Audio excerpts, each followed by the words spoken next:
Bismillahirrahmanirrahim. Alhamdulillahirabbil alamin. Wassalatu wassalamu ala asyrafil anbiya'i wal mursalin sayyidina Muhammadin wa ala alihi wa ashabihi ajma'in. Amma ba'd. Para pemirsa dan pendengar yang dirahmati Allah Subhanahu wa taala, kembali kita bersyukur kepada Allah Azza wa Jalla atas berbagai nikmat yang dianugerahkannya kepada kita. Tidak lupa salawat dan salam kita doakan tercurah kepada Rasulullah sallallahu alaihi wasallam, keluarga beliau, para sahabat beliau, dan para pengikut beliau semuanya yang komitmen di atas sunnah sampai akhir zaman kelak. Masih bersama kajian kitab Al-Wasiyah Sughra karya Syekhul Islam Ibn Taimiyah rahimahullahu taala, dan ini adalah halaqah nomor 12. Pada sesi dan halaqah nomor 11 telah kita kaji bersama tentang waktu-waktu yang utama untuk berdoa. Kemudian kita memulai pembahasan tentang jawaban untuk pertanyaan yang ketiga yang disampaikan oleh Abul Qasim Al-Maghribi rahimahullahu taala kepada Ibnu Taimiyah. Yakni pertanyaan tentang pekerjaan dan profesi terbaik yang dipilih, yang bisa dipilih oleh seorang muslim. Ibnu Taimiyah rahimahullahu taala tidak langsung menjawab pertanyaan ini, tapi memulai dahulu dengan beberapa prinsip yang perlu diperhatikan oleh setiap muslim ketika dia ingin memilih pekerjaan atau profesi. Beliau menyampaikan bahwasanya seorang muslim hendaknya husnudzan kepada Allah, yakin bahwasanya dia bisa mencukupi kita, kemudian juga bertawakal kepada Allah dan banyak berdoa kepadanya. Hendaknya seorang muslim yang memikirkan dan mencari pekerjaan meminta kepada Allah Subhanahu wa taala dalam perkara-perkara besar maupun perkara-perkara yang kecil. Meminta kepada Allah untuk bisa dapat makanan, dapat pakaian. Bahkan meminta kepada Allah Subhanahu wa taala dalam perkara-perkara yang lebih kecil, seperti jika tali sepatunya putus. Karena kalau Allah Subhanahu wa taala tidak memudahkan baginya tali sepatu itu, maka dia tidak akan bisa mendapatkan kemudahan. Nah, ini semuanya diperintahkan oleh Allah Subhanahu wa taala dalam hadis qudsi, juga diperintahkan oleh Rasulullah sallallahu alaihi wasallam dalam hadis yang diriwayatkan dari beliau. Kemudian masih dalam rangka penjelasan tentang pentingnya berdoa kepada Allah Azza wa Jalla, Syekhul Islam Ibn Taimiyah rahimahullah ta'ala melanjutkan, وَقَدْ قَالَ اللَّهُ تَعَالَى فِي كِتَابِهِ وَاسْأَلُوا اللَّهَ مِنْ فَضْلِهِ. Allah Subhanahu wa ta'ala memerintahkan kita untuk banyak berdoa. Di antara perintah itu adalah firman-Nya, وَاسْأَلُوا اللَّهَ مِنْ فَضْلِهِ, yang artinya, dan mintalah kepada Allah dari anugerahnya. Mintalah kepada Allah anugerah yang dia miliki. Rezeki adalah karunia dan anugerah dari Allah Subhanahu wa taala, maka hendaknya kita tidak lupa memintanya kepada Allah. Hanya Dia yang bisa memberikan rezeki, hanya Dia yang bisa memberikan anugerah ini. Maka hendaknya sebelum kita melangkah ke suatu profesi atau pekerjaan, kita meminta anugerah Allah dahulu.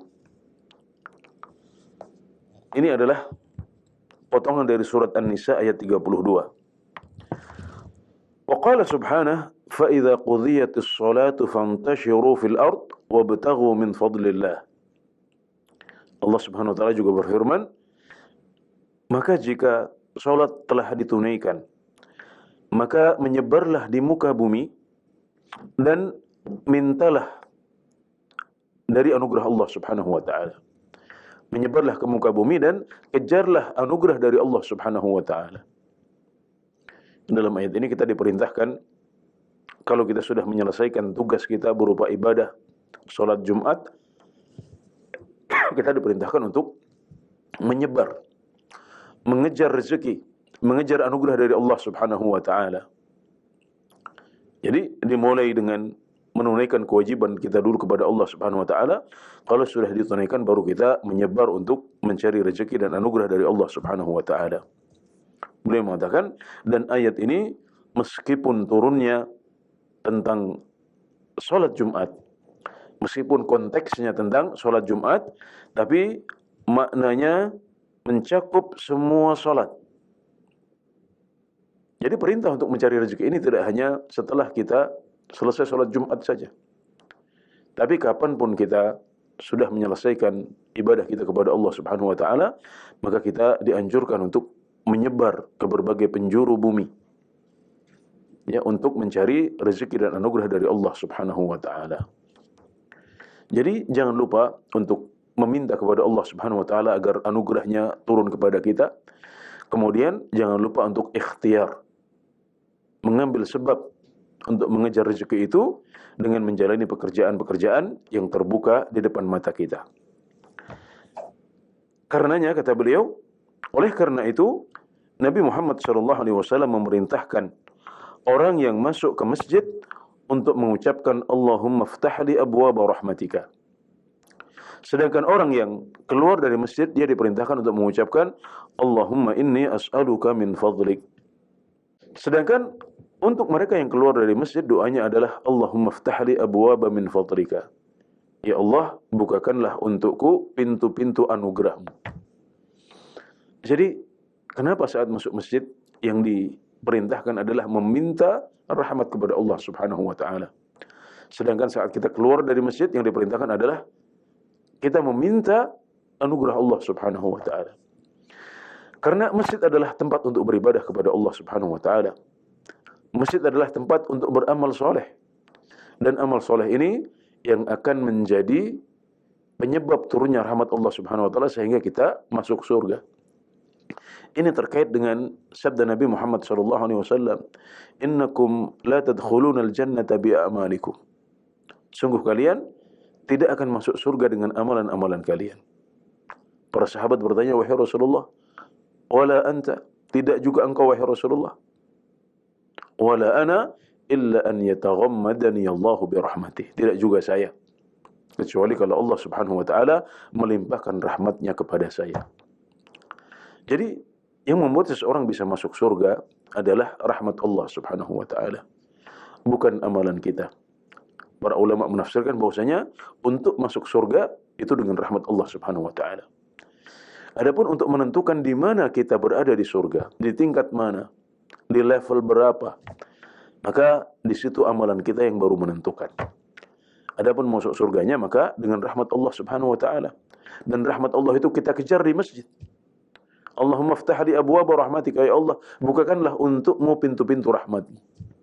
Adapun setelah kita menyelesaikan ibadah kita, menyelesaikan kewajiban salat kita, maka Nabi Muhammad SAW mengajarkan kita, beliau mengajarkan Allahumma ftahli abwaba fadlika, ya Allah, ya Tuhan kami, bukakanlah untuk kami pintu-pintu anugerahmu, pintu-pintu rezekimu. Ya karena rezeki itu hanya di luar masjid sana. Semuanya ada di luar sana, dicarinya di luar masjid. Maka luar masjid adalah tempat untuk mencari dan mengejar rezeki dari Allah Subhanahu wa Ta'ala. Jadi dari sini kita melihat bahwasanya hadis-hadis ini terkait. Ayat-ayat ini juga terkait, bermuara kepada satu hal, bahwasanya ini semuanya tentang anugerah Allah Subhanahu wa Ta'ala yang perlu untuk kita minta kepadanya, karena dialah yang memiliki anugerah itu. Ini ayat Al-Quran yang bercerita tentang Nabi Ibrahim alaihissalam. Beliau mengatakan, fabtaghu indallahi rizqa wa'buduhu washkurulah. Surat Al-Ankabut ayat 17.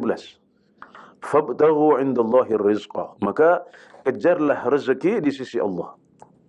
Dia yang punya, dia yang menurunkannya, dia yang membagikannya. Maka jangan lupa untuk berdoa kepadanya. Wa'buduh, tapi juga jangan lupa untuk menyembahnya. Washkurulah, jangan lupa untuk bersyukur kepadanya. Tidak hanya mencari rezeki, tapi kita juga meminta, beribadah, dan bersyukur kepada Allah Subhanahu wa Ta'ala. Jadi tiga hal ini digabungkan dalam nasihat Nabi Ibrahim alaihissalam. Yang pertama, mengejar rezeki di sisi Allah. Yang kedua, beribadah kepada Allah. Yang ketiga, bersyukur kepadanya. Maka jangan hanya sibuk dengan mengejar rezeki, ikhtiar untuk mengejar rezeki. Tapi ingat juga untuk beribadah kepada Allah Dan ingat juga untuk bersyukur kepadanya saat kita mendapatkan rezeki dari Allah Subhanahu wa taala.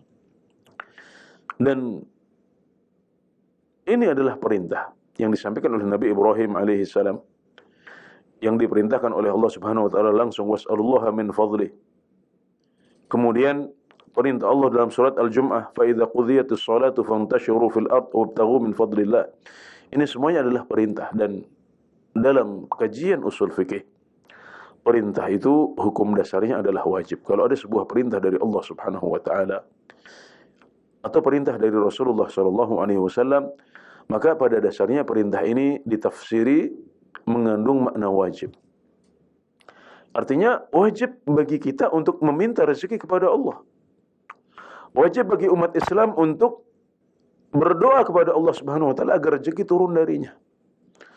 Jadi jangan hanya menyibukkan diri dengan ikhtiar dan mengejar rezekinya saja.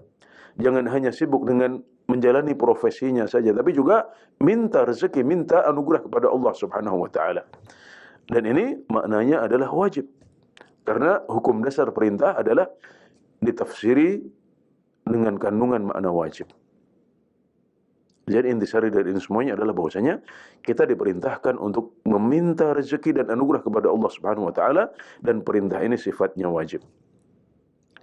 Kemudian kesimpulannya, fal isti'anatu billah wal luj'u ilaih fi amri rizqi wa ghairihi aslun 'azim. yakni bahwasanya meminta pertolongan kepada Allah, menghadap kepadanya, berdoa kepadanya dalam urusan rezeki dan yang lain adalah sebuah prinsip yang agung yang harus dipahami oleh setiap muslim. Jadi masalah profesi bisa berbeda-beda. Tapi apapun profesi kita harus paham dengan prinsip-prinsip ini. Mulai pekerjaan kita dengan husnudzan kepada Allah. Tawakal kepada Allah, pasrahkan urusan kita kepada Allah. Jangan lupa berdoa dan minta kepada Allah dalam urusan rezeki. Ini 4 prinsip yang penting untuk kita terapkan. Dan insya Allah apapun profesi kita, apapun pekerjaan yang kita pilih, insya Allah kita akan bahagia dan beruntung kalau kita memegang 4 prinsip yang disebutkan oleh Ibnu Taimiyah di awal jawaban beliau tentang apakah profesi dan pekerjaan terbaik yang bisa diambil oleh seorang muslim. Kemudian beliau masih menambah lagi dengan prinsip yang kelima. Prinsip yang kelima adalah hendaknya kita mengejar harta. Hendaknya kita mencari harta dan rezeki ini dengan sakhawatu nafs, dengan jiwa yang pemurah, dengan murah hati. Nah, sakhawatu nafs ini disandingkan dengan ngotot, ngoyo, dan pelit. Jadi dalam sebuah hadis sahih yang diriwayatkan oleh Al-Bukhari rahimahullahu taala, Nabi Muhammad sallallahu alaihi wasallam disebutkan dimintai oleh Hakim bin Hizam, seorang sahabat Rasulullah sallallahu alaihi wasallam. Beliau mengatakan, "Sa'altu Rasulullah sallallahu alaihi wasallam fa'atani, thumma sa'altuhu fa'atani." Saya meminta kepada Rasulullah sallallahu alaihi wasallam harta, kemudian beliau kasih. Saya minta lagi, kemudian beliau kasih. Nah, kemudian di akhir hadis Nabi Muhammad sallallahu alaihi wasallam memberikan nasihat kepada Hakim bin Hizam. Beliau mengatakan, "Ya Hakim, innal mala khadirun hulwun." Wahai Hakim, sesungguhnya harta itu menarik dan manis. Khadir artinya adalah memiliki warna yang menarik. Jadi kalau dikatakan warna itu khadir atau al-launul khadir atau al-khadiru minal alwan, itu adalah warna yang menarik jiwa kita. Jadi hadis ini berarti bahwasanya harta itu menarik dan manis. Tentunya ini tidak perlu kita jelaskan dengan panjang lebar, karena setiap dari kita paham bahwasanya yang namanya harta, kekayaan itu menarik dan manis. Semua jiwa kita majbulah atau terlahir di atas kondisi seperti itu. Beliau melanjutkan, faman akhadhahu bi sakhawati nafsin burika lahu fi. Maka barang siapa yang mengambil harta dengan murah hati, maka akan diberkahi untuknya hartanya. Maka harta yang dia ambil itu akan diberkahi oleh Allah Subhanahu wa taala. Jadi ini menunjukkan bahwasanya kalau kita mengejar harta dengan murah hati, apa maksudnya hati yang pemurah? Kita akan memahami arti hati yang pemurah ini kalau kita memahami sifat yang disandingkan bersama hati yang pemurah ini. Selanjutnya Nabi Muhammad SAW mengatakan, وَمَنْ أَخَذَهُ بِإِشْرَافِ نَفْسٍ وَهَلَعٍ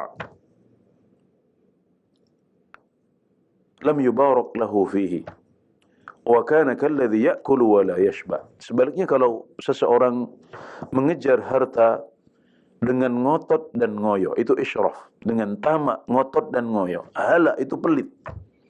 Jadi mengejarnya dengan mati-matian, dengan ngotot, dengan ngoyo, tamak.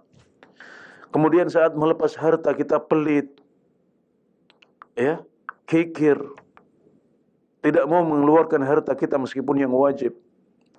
Maka orang yang seperti itu hartanya tidak akan diberkahi oleh Allah Subhanahu wa taala. Apa itu barokah? Barokah adalah terciptanya manfaat yang besar dari sesuatu yang sedikit. Sebaliknya kalau harta ini banyak, penghasilan yang besar, tapi kita merasa tidak pernah cukup, ya, untuk keluarga kita pun tidak cukup. Apalagi memikirkan orang lain, ya, orang tua kita, orang-orang fakir miskin. Untuk keluarga kita sendiri saja kita merasa masih kurang terus. Padahal hartanya banyak, penghasilannya besar. Dan juga penghasilan yang besar itu tidak membuat kita mendekat kepada Allah Subhanahu wa taala, tapi kita justru malah semakin jauh darinya. Maka itu adalah tanda harta yang tidak diberkahi. Adapun kalau harta diberkahi, maka harta itu akan bermanfaat, punya manfaat yang luas.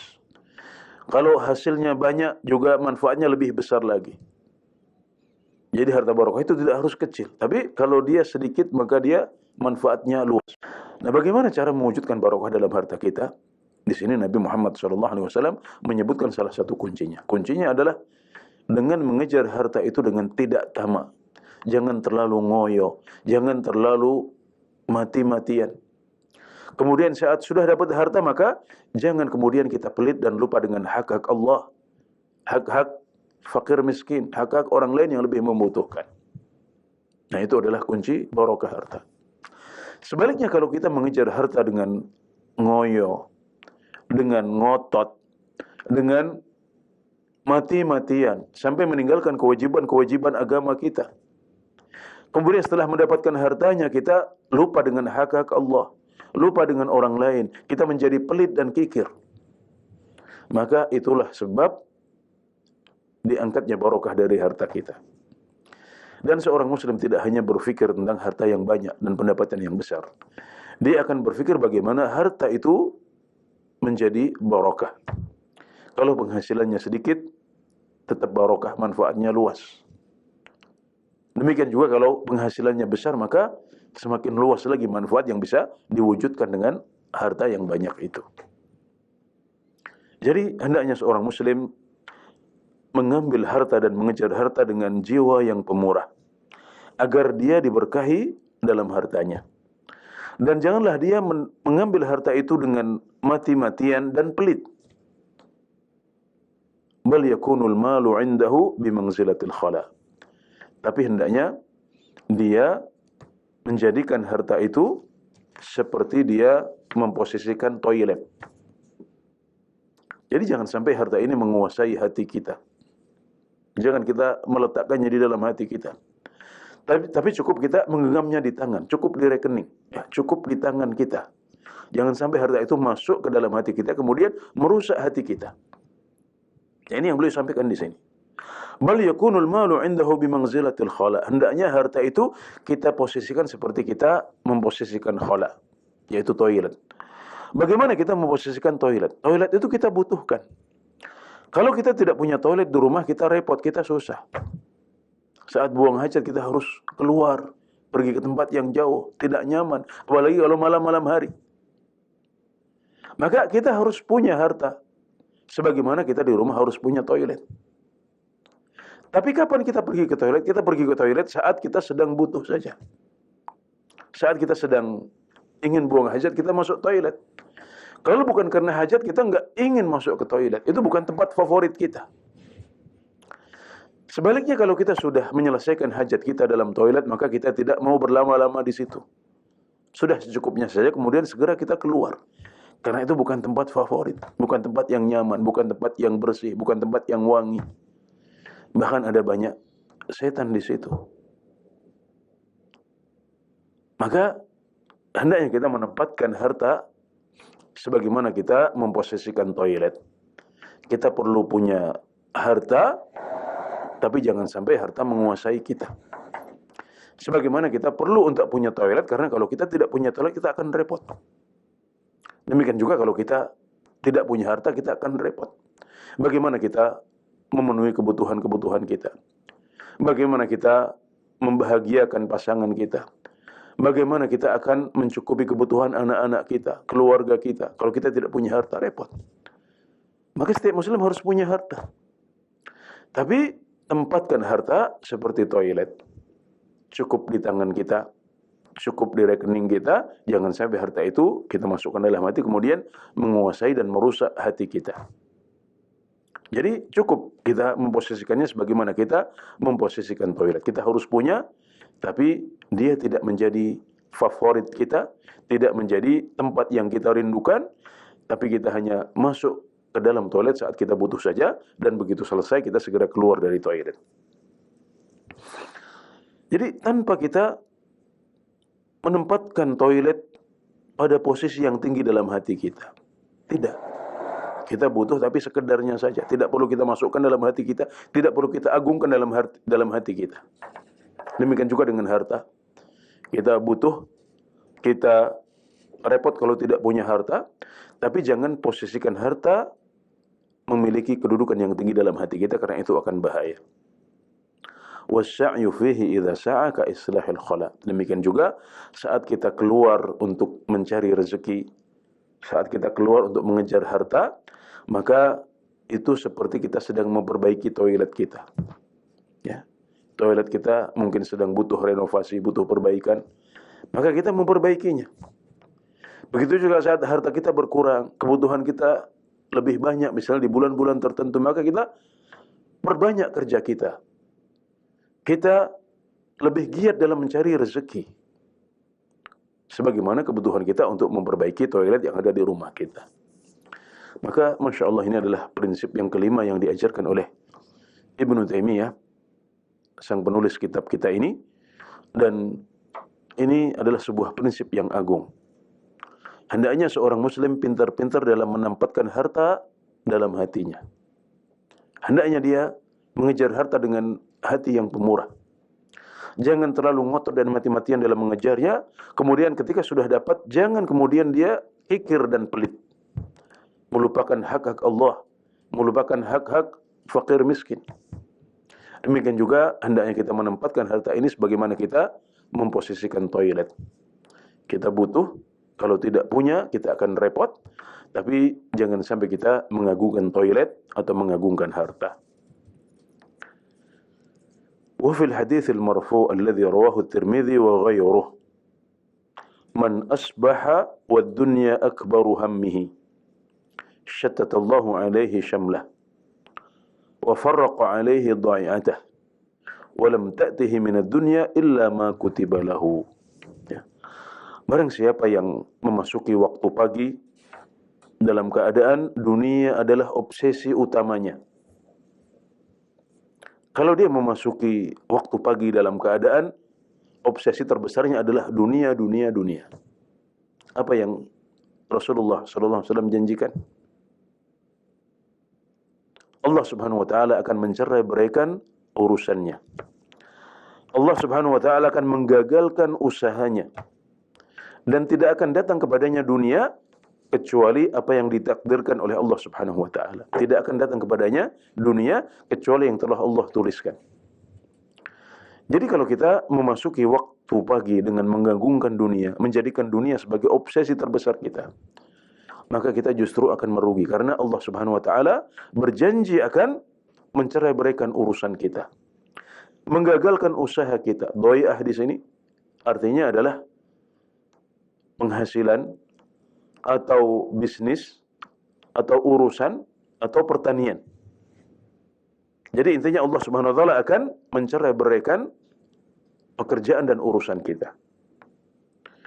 Kemudian setelah kita mengagungkan dunia, kita menjadikannya sebagai obsesi utama kita setiap pagi. Ternyata tidak akan datang kepada kita dari dunia itu kecuali hanya yang Allah tuliskan saja, Allah yang sudah takdirkan. Tidak akan lebih. Karena semuanya sudah ditakdirkan oleh Allah Subhanahu wa taala, maka yang kita dapat hanya yang kita takdirkan saja. Padahal kita sudah mati-matian menjadikan dunia sebagai obsesi. Dalam sebagian riwayat hadis disebutkan wa ja'alallahu faqrahu baina ainai. Kalau kita menjadikan dunia sebagai obsesi utama kita saat kita memasuki waktu pagi, maka Allah akan cerai-beraikan urusan kita. Allah Subhanahu wa taala akan jadikan kemiskinan kita di depan mata. Jadi kita selalu merasa miskin, selalu merasa kurang. Yang kita adalah kemiskinan dan kefakiran terus. Kemudian tidak datang kepada kita dunia kecuali apa yang Allah sudah takdirkan dan tuliskan. Terus apa keuntungan yang menjadikan dunia sebagai obsesi kita? Justru kita akan merugi. Jadi jangan pernah menjadikan dunia sebagai obsesi utama. Dunia itu nomor kesekian. Yang paling penting adalah urusan akhir dan urusan ibadah kita kepada Allah Subhanahu wa taala. Di hadis yang sebelumnya tadi disebutkan wa kana kalladzi ya'kulu wa la yashba. Kalau kita terobsesi dengan dunia, mencari dengan mati-matian dan ngoyo, lupa daratan, lupa hak Allah, pelit, kikir, apa yang terjadi? Kita akan menjadi orang yang melihat kemiskinan di depan mata kita terus. Dan seperti orang yang makan tapi enggak pernah kenyang. Wa kana kalladzi ya'kulu wa la yashba. Na'udzubillahi min dzalik. Terus apa yang seharusnya kita lakukan?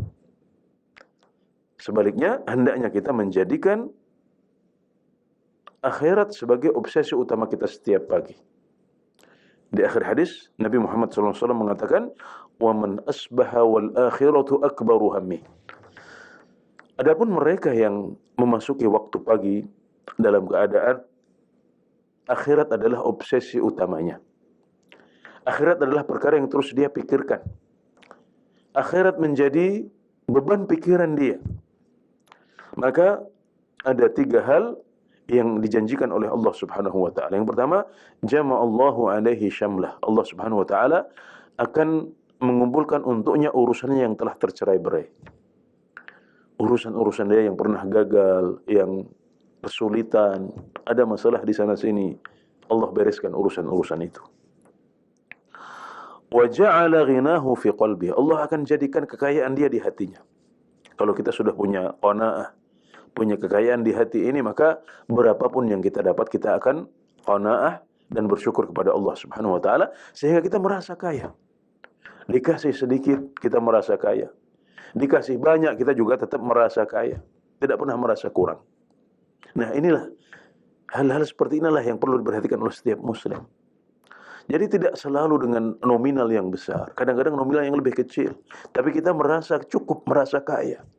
Kenapa? Karena memang kita enggak pernah terobsesi dengan urusan dunia. Obsesi kita akhirat, berapapun yang Allah berikan kepada kita, kita syukuri itu. Dan kita punya qanaah dalam hati. Ini yang lebih penting. Janji yang ketiga, وَأَتَتْهُ الدُّنْيَا وَهِيَ رَاغِمَةٌ. Dan dunia akan datang kepadanya dalam keadaan kerdil.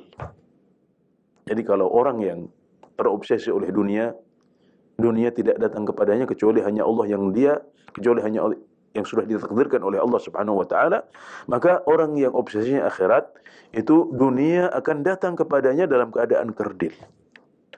Kenapa kerdil? Karena dia tidak pernah mengejarnya. Dia tidak pernah terobsesi dengannya, tapi tetap dunia itu datang. Dia tidak kekurangan karena Allah jadikan kekayaannya dalam hatinya. Allahu Akbar. Ini adalah 2 hal yang berseberangan 360 derajat dan kita bisa memilih. Mana yang kita pilih? Apakah kita ingin Allah Subhanahu wa taala mencerai-beraikan urusan kita, menggagalkan usaha dan bisnis kita, menjadikan kemiskinan selalu di depan mata, dan menjadikan rezeki kita terbatas, ya. Tidak datang kepada kita kecuali hanya Allah yang sudah tuliskan saja. Ini pilihan pertama, tentunya kita tidak mau itu semuanya. Kalau kita sehat, kalau kita berakal, kalau kita normal, kita pasti akan memilih yang kedua. Allah Subhanahu wa taala bereskan urusan-urusan kita. Allah Subhanahu wa taala menjadikan kekayaan kita di hati kita. Allah menjadikan dunia tunduk, datang, terkirim kepada kita dalam keadaan dia kerdil. Bagaimana caranya? Caranya dengan menjadikan obsesi kita setiap pagi adalah urusan akhirat. Ingat, setiap masuk waktu pagi, ingat bahwasanya urusan yang paling penting kita adalah urusan akhirat. Dunia itu hanya 10 tahun, 20 tahun, 30 tahun, 40, 50, 60, 70. Setelah itu, finish. Semuanya berganti menjadi kehidupan akhirat yang abadi. Volumenya lebih besar. Urgensinya lebih penting. Ya, dia abadi. Kita akan di sana untuk waktu yang sangat panjang. Dan sayangnya, kebahagiaan kita di sana atau kesengsaraan kita di alam akhirat itu tergantung pada amal kita saat kita masih di dunia. Maka jangan terpedaya dengan dunia. Jangan jadikan dunia sebagai obsesi utama kita. Kita harus pintar menempatkan. Maka di antara fikih seorang hamba adalah pintar-pintar menempatkan segala sesuatu dengan proporsional, dengan adil. Tidak salah prioritas. Ini penting untuk kita pahami bersama. Maka Ibnu Taimiyah rahimahullah ta'ala di jawaban beliau kepada Abul Qasim Al-Maghribi ini memulai dengan 5 prinsip ini. Kemudian beliau melanjutkan, wa qala ba'dhu salaf, anta muhtajun ila dunya wa anta ila nasibika minal akhirati ahwaj. Sebagian salaf mengatakan, engkau butuh kepada dunia, tapi kebutuhanmu kepada akhirat itu lebih besar. Jangan lupakan itu. Kita butuh dunia. Kita tidak bisa hidup tanpa dunia. Islam tidak mengajarkan darwasyah. Darwasyah adalah meninggalkan dunia untuk fokus dengan urusan akhirat saja. Ini enggak ada dalam Islam. Agama kita mengajarkan kita untuk mengejar dunia juga, tapi sebagai prioritas kedua. Yang utama adalah akhirat. Kemudian setelah itu kita mengejar urusan dunia kita. Setelah urusan akhirat beres. Jangan salah prioritas, jangan dibalik. Jangan obsesi dunia dulu, akhirat nomor 2. Ini salah. Engkau butuh kepada dunia, tapi kebutuhanmu kepada urusan akhirat lebih besar. فَإِنْ بَدَأْتَ بِنَصِيبِكَ مِنَ الْآخِرَةِ مُرَّ عَلَى نَصِيبَكَ مِنَ الدُّنْيَا فَانْتَظِمْهُ انْتِظَامًا. Maka kalau engkau sudah memulai dengan membereskan bagian dari urusan akhiratmu, maka hendaknya engkau melewati urusan duniamu, kemudian silahkan engkau untai dan rangkai dunia itu. Ini Islam. وَابْتَغِي فِيمَا آتَاكَ اللَّهُ الدَّارَ الْآخِرَةَ وَلَا تَنْسَ نَصِيبَكَ مِنَ الدُّنْيَا. Dan kejarlah akhirat. Kejarlah apa yang Allah berikan kepadamu dari urusan akhirat. Kejar dulu, itu yang prioritas. وَلَا تَنْسَ نَصِيبَكَ مِنَ الدُّنْيَا. Dan jangan engkau lupa bagianmu dari urusan dunia. Jadi sekali lagi, Islam tidak mengajarkan kita darwasyah. Darwasyah artinya adalah meninggalkan dunia sama sekali untuk hanya fokus dalam urusan akhirat kita. Ini bukan ajaran Islam. Kita diperintahkan untuk menjadikan akhirat sebagai prioritas, kemudian tidak melupakan dunia kita. Boleh kita mengurusi dunia, boleh kita mengejar dunia, tapi dengan aturan-aturan yang telah dijelaskan tadi itu. Tanpa melanggar prinsip-prinsip yang sudah dijelaskan tadi di depan. Dan ketika seorang muslim mengejar dunianya, dia merangkai dan menguntai dunia ini, maka dia tidak lupa dengan akhiratnya. Jadi dia menjadikan dunia sebagai batu loncatan untuk mengejar akhirat. Ketika akhirnya dia menjadi kaya raya misalnya, maka dia tidak lupa dengan kewajiban zakat, dengan kewajiban haji, kewajiban membantu orang-orang miskin ketika mereka membutuhkan. Maka dia mengejar dunia, tapi dalam rangka mengejar akhirat. Tidak berhenti pada dunia. Ketika sudah dapat dunia, dia kumpulkan, maka dia tidak mau mengeluarkannya lagi, tidak mau membelanjakannya di jalan Allah Subhanahu wa taala, tidak seperti itu. Tapi dia menjadikan dunia sebagai batu lompatan untuk mengejar akhirat. Nah, ini adalah prinsip yang diajarkan oleh Ibnu Taimiyah dalam Wasiyah Sughra ini. Qala Allah Ta'ala, "Wa ma khalaqtul jinna wal insa illa liya'budun." Surat Adz-Dzariyat ayat 56. Allah Subhanahu wa taala berfirman, "Dan tidaklah aku ciptakan jin dan manusia kecuali agar mereka beribadah kepadaku." Jadi, ibadah adalah tugas utama kita. Ibadah adalah kewajiban pertama kita. Akhirat adalah urusan terpenting dan terbesar kita, maka jangan dibalik. Ma uridu minhum min rizqin wa ma uridu ay yut'imun. Innallaha huwar razzaqu dzul quwwatil matin. Aku tidak menginginkan dari mereka rezeki, dan aku tidak menginginkan dari mereka untuk memberi makan kepadaku. Sesungguhnya Allah adalah sang pemberi rezeki yang maha kuat, yang memiliki kekuatan dan maha kuat. Jadi inilah yang diperintahkan oleh Allah Subhanahu wa taala. Allah Subhanahu wa taala ingin kita menjadikan ibadah dan akhirat sebagai prioritas kita. Maka jangan dibalik. Nah, kemudian setelah menjelaskan 5 prinsip ini, baru beliau menjawab apa pekerjaan dan profesi yang terbaik yang bisa dipilih oleh seorang muslim. Jadi jangan lupa untuk husnudzon kepada Allah. Meyakini bahwasanya Allah bisa mencukupi dan membuat kita kaya. Tawakal kepada Allah Subhanahu wa taala, banyak berdoa kepada Allah, dan jangan salah prioritas.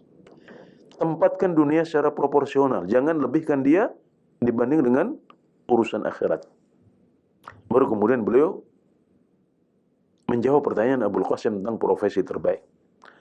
Maka beliau mengatakan, adapun menentukan satu profesi dari profesi yang lain, mana yang terbaik? Apakah yang terbaik adalah industri atau produksi? Apakah yang terbaik adalah berdagang, atau menjadi tukang bangunan, atau menjadi petani, atau profesi-profesi yang lain? Maka jawabannya berbeda dari satu orang ke orang yang lain. Tidak ada satu jawaban yang sama yang cocok untuk semua orang. Ya, sebagaimana amalan terbaik setelah yang wajib juga berbeda-beda dari satu orang ke orang yang lain. Maka Nabi Muhammad SAW memberikan jawaban-jawaban yang berbeda untuk setiap sahabat yang bertanya kepada beliau. Profesi juga sedemikian rupa. Tidak ada satu profesi yang cocok untuk semua orang. Tidak ada suatu pekerjaan yang bisa dikatakan terbaik untuk semua orang. Tapi ini berbeda dari satu orang ke orang yang lain. Wala a'lamu fi dzalika syai'an 'amman. Saya tidak mengetahui ada satu jawaban yang bisa cocok sesuai untuk semua orang. Tapi kata beliau, walakin idza 'anna lil insani jihatun falyastakhirillaha ta'ala. Falyastakhirillaha ta'ala fiha al-istikharah al-mutalaqqah an muallimil khair sallallahu alaihi wasallam. Tapi apapun pekerjaan yang kita lirik, atau apapun pekerjaan yang kita inginkan, yang terbetik pada benak kita, maka hendaknya kita tidak melupakan istikharah kepada Allah Subhanahu wa taala, yakni meminta petunjuk kepada Allah Azza wa Jalla. Apakah ada kebaikan di sana? Apakah itu yang terbaik untuk kita? Apakah itu yang paling selamat untuk kita? Kita memintakannya kepada Allah Subhanahu wa taala karena pekerjaan ini barangkali akan kita jalani untuk waktu yang lama, bisa puluhan tahun. Maka jangan sampai melupa untuk melibatkan Allah Subhanahu wa taala dalam perkara besar ini. Karena pekerjaan yang mungkin kelihatannya bagus untuk kita belum tentu baik untuk akhirat kita. Pekerjaan yang tahun ini kelihatan menguntungkan belum tentu akan menguntungkan 5 tahun yang akan datang, 10 tahun yang akan datang. Jadi jangan lupa untuk istikharah kepada Allah Subhanahu wa taala agar kita diberikan pekerjaan yang terbaik dan yang paling barokah untuk kita, yang paling menguntungkan untuk kita juga. Istikharah apa? yakni istikharah yang diajarkan oleh muallimil khair, oleh pengajar kebaikan baginda Rasulullah sallallahu alaihi wasallam. Beliau sudah mengajarkan kepada kita untuk istikharah dalam berbagai urusan kita. Dimulai dengan salat 2 rakaat.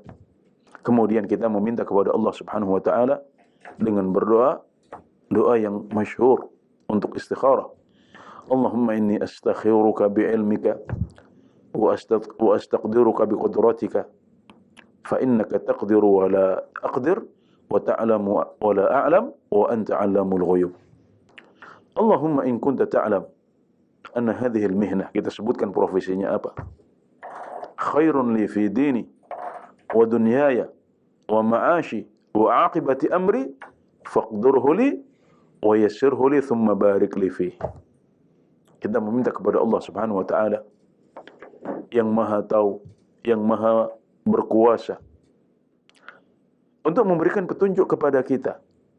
Maka kalau sebuah pekerjaan adalah yang terbaik untuk kita, kita meminta untuk ditakdirkan bagi kita, dimudahkan untuk kita dan diberkahi. 3 hal yang kita minta kepada Allah Subhanahu wa taala. Ditakdirkan, kemudian dimudahkan dan diberkahi. Maka fa inna fiha minal barakati ma la yuhatu bihi. Di sana ada barakah yang tidak terbatas, ada barakah yang sangat luas. Ada kebaikan yang tidak terbatas. Di balik apa? Di balik istikharah kepada Allah Azza wa Jalla. Sebaliknya, wa in kunta ta'lam anna hadhihi al-mihnah syarrun li fi dini wa ma'ashi wa 'aqibati amri. Kalau seandainya pekerjaan dan profesi ini buruk untukku, untuk duniaku, agamaku, untuk akhir hayatku, menjadikan saya tidak bisa husnul khotimah misalnya, maka kita meminta kepada Allah, fasrifu anni wasrifni anhu waqdur liyal khaira haitsu kana thumma ardhini bihi. Kita minta 4 hal. Maka ya Allah, jauhkanlah pekerjaan itu dariku, jauhkanlah aku dari pekerjaan itu, dan takdirkanlah untukku yang lebih baik atau yang terbaik. Kemudian jadikan aku ridho dengan pilihanmu itu. Jadi kalau profesinya buruk untuk kita, kita minta dihindarkan. Kemudian kita minta ditakdirkan yang terbaik sebagai penggantinya. Dan kita minta agar hati kita dibuat ridho dengan pilihan dari Allah Subhanahu wa taala ini. Jadi kita lega, plong. Mungkin kita sudah terobsesi dengan pekerjaan tertentu dan ternyata tidak kita dapatkan. Kenapa? Karena kita sudah istikharah dan ternyata pekerjaan itu tidak bisa kita raih karena tanda dari Allah Subhanahu wa taala bahwasanya ini sinyal bahwasanya Allah tidak mudahkan urusan itu, berarti itu bukan yang terbaik untukku. Tapi kadang-kadang karena mungkin pekerjaan itu adalah cita-cita kita sejak kecil, kita didoktrin terus mengejar itu, kuliah untuk itu di jurusan yang sama, ternyata lepas. Nah, kalau kita sudah istikharah kepada Allah Azza wa Jalla di awal, maka lepasnya pekerjaan itu adalah tanda bahwasanya Allah Subhanahu wa taala tidak memilihkannya untuk kita. Cuma kadang-kadang hati ini dongkol, hati ini tidak ridha. Tapi kalau kita istikharah, maka Allah akan takdirkan yang lebih baik untuk kita, bahkan yang terbaik untuk kita. Kemudian hati kita dibuat ridha dengan keputusan dan pilihan dari Allah Subhanahu wa taala ini. Maka inilah barokah yang tiada tara, barokah yang tidak terbatas yang ada pada istikharah. Maka jangan melupakan istikharah kepada Allah Azza wa Jalla. Kemudian beliau menambahkan di akhir jawaban, thumma ma tayassara lahu fala yatakallafu ghairah illa an yakuna minhu karahatun syar'iyyah.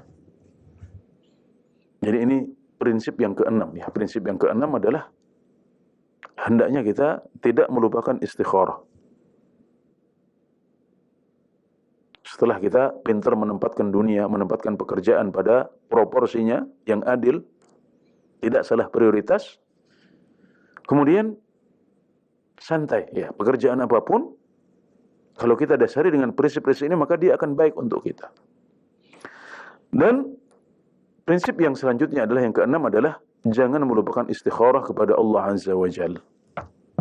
Libatkan Allah Subhanahu wa taala dalam urusan-urusan kita, termasuk dalam memilih pekerjaan. Nah, yang ketujuh, kalau sudah dapat pekerjaan, ya, kalau Allah sudah berikan pilihannya untuk kita, maka jangan kita mengejar pekerjaan yang lain. Ya, kalau kita sudah istikharah, kemudian Allah mudahkan untuk kita suatu pekerjaan, maka jangan kemudian kita mengejar yang lain. Kemudian kita melihat, oh, barangkali kebaikan ada di sana. Loh, kan kita sudah istikharah. Kita sudah minta petunjuk kepada Allah Azza wa Jalla. Allah sudah mudahkan untuk kita sebuah pekerjaan yang insya Allah cocok untuk kita. Dan bisa jadi ada tanda-tanda bahwa itu yang terbaik untuk kita. Misalnya hati kita menjadi lapang dada dengan pekerjaan itu. Atau mungkin kita bermimpi itu adalah pekerjaan terbaik untuk kita yang mendatangkan keuntungan terbaik. Dan juga mendekatkan diri kita kepada Allah Azza wa Jalla. Sementara pekerjaan yang sempat kita terobsesi dengannya, tidak Allah mudahkan untuk kita. Berarti itu tanda bahwasanya inilah yang terbaik untuk kita dari Allah Azza wa Jalla. Maka kalau kita sudah dapatkan, maka jangan kemudian kita tinggalkan dan mengejar yang lain. Ini kurang beradab kepada Allah Azza wa Jalla. Maka beliau mengatakan, "Fala yatakallafu ghairah." Jangan kita memaksakan untuk mengejar pekerjaan yang lain. Illa an yakuna minhu karahatun syar'iyyah, kecuali kalau ada sesuatu hal yang dibenci secara syar'i pada pekerjaan itu. Misalnya setelah kita menjalani pekerjaan itu, ternyata pekerjaan itu ada makruh syar'i, ada sesuatu yang dibenci oleh Allah secara syar'i. Kita tidak bisa bebas menjalankan ibadah misalnya. Tidak bisa menjalankan sholat pada waktunya atau pada awal waktunya. Atau di sana ada hal yang diharamkan oleh Allah Azza wa Jalla.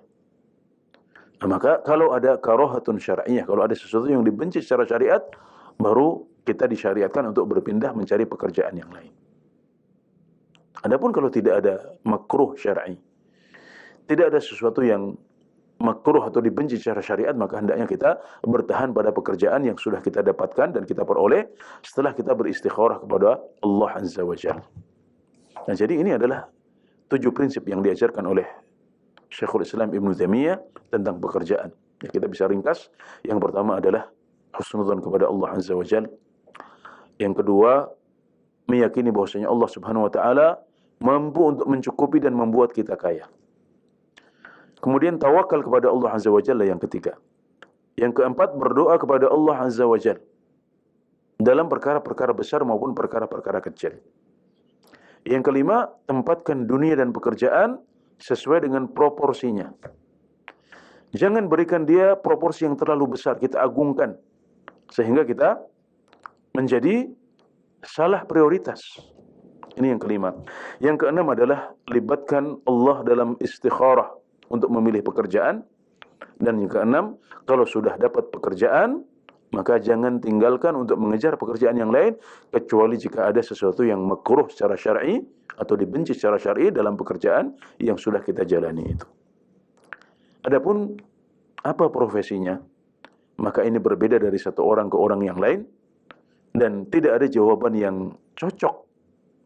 Tidak ada satu jawaban yang cocok untuk semua orang, tapi ini berbeda dari satu orang ke orang yang lain. Tapi insya Allah, apapun pekerjaan yang kita pilih, apapun profesi yang kemudian kita jalani, kalau kita menerapkan 7 prinsip ini, maka insya Allah kita akan menjadi orang yang beruntung dan bahagia di dunia dan akhirat biidznillah ta'ala.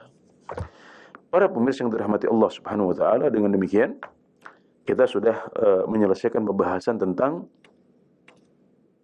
pertanyaan yang ketiga. Yakni pertanyaan tentang pekerjaan atau profesi terbaik yang bisa dipilih oleh seorang muslim. Beginilah metode Ibn Taimiyah rahimahullah ta'ala dalam menjawab pertanyaan itu.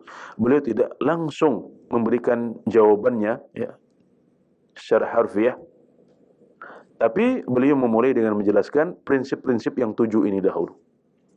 Kenapa? Karena memang tidak ada pekerjaan yang cocok untuk semua muslim. Tidak ada pekerjaan yang terbaik bagi semua orang.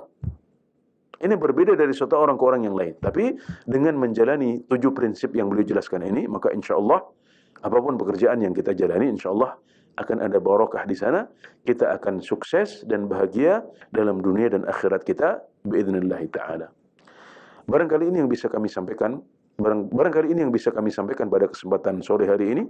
Semoga bermanfaat, menginspirasi, dan semoga Allah Subhanahu wa taala memberikan taufiknya kepada kita dalam segala urusan kita. Barakallahu fikum, wallahu taala a'lam, wa sallallahu ala nabiyyina Muhammad wa ala alihi wa sahbihi wa sallam, wa akhiru da'wana anil hamdulillahi rabbil alamin.